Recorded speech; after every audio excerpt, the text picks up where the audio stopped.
So just for practical purposes, because I do work for a very practical company, here are some things I think that we can do to start thinking about how to engage social systems, right? I think the first one is to actually plan out in time far more than I tend to think we do, right? I think we think to the case study or we think to the pilot test. I think we should think 5 or 10 years out anytime we're starting to create, whether it's a new market or a new kind of system, and have maybe multiple end states. And along the way, you're sort of testing against your strategic view and sort of seeing, does this make sense still, right, as we go along.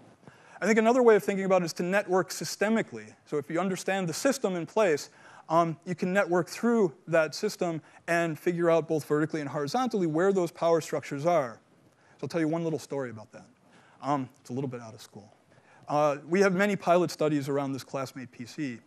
In one particular country, we had a pilot study that on the face of it went fine. Everybody was doing their thing with the computer. But in the reality, if we look down underneath, it really wasn't being adopted. It wasn't being used particularly well.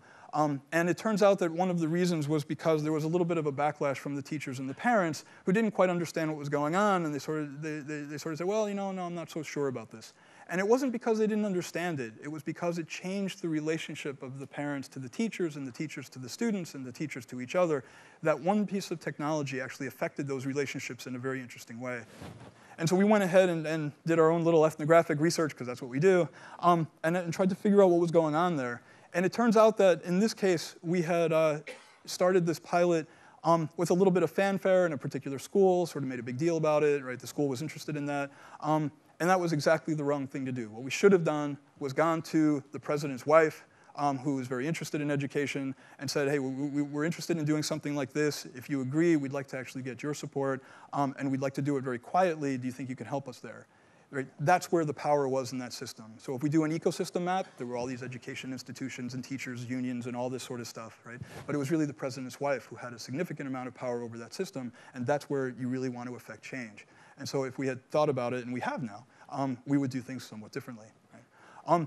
I think another thing to do is to ensure your visions resonate through with the system and through the local population. I think you need to test that. I think we all do, to test that on a continuous basis going through. What is it that we're all trying to do together, not what is it am I trying to do. Right? I think we want to understand, and this is where you're going to go hire your local anthropologist, right? How local institutions manifest these social structures, right? Where is the power in the system, like the little example that I gave?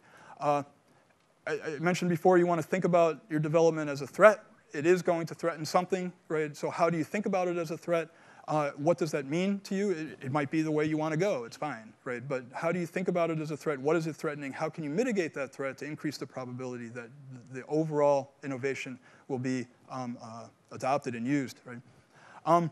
One of those tools that I mentioned with Jason and in the hero's journey is supernatural aid. There's actually always supernatural aid, right? Some people have called it the champion of the system and that sort of thing. I think it goes beyond that. I think it's less about the champion, and although the champion is important, right? But it's actually more about, again, who can influence the system in really subtle, low-key ways that won't be threatening, right? And seek those kinds of partners and support actively as you're going through your endeavor. And then finally, I would argue that the pilot testing and all that we do is often about the technologies. I think that it actually should be about the systems change, about the vision that you're enacting, about the local social structures and finding where those threats are and trying to mitigate them in some way, or figuring out, okay, this isn't going to work this way, we have to change what we're doing. So I think pilot studies are system tests, not technology system tests, but social system tests. And I think we should use them for that purpose very actively. So that's a start on that point there. And then in the end, I think what happens if we look at Bal, for example, the successful hero becomes the master of two worlds. And this goes right back to Joseph Campbell's argument about the hero's journey, that a successfully returned hero becomes the master of both of these worlds and can operate in them. And in my case, the master of two worlds is the master of two systems. Thanks.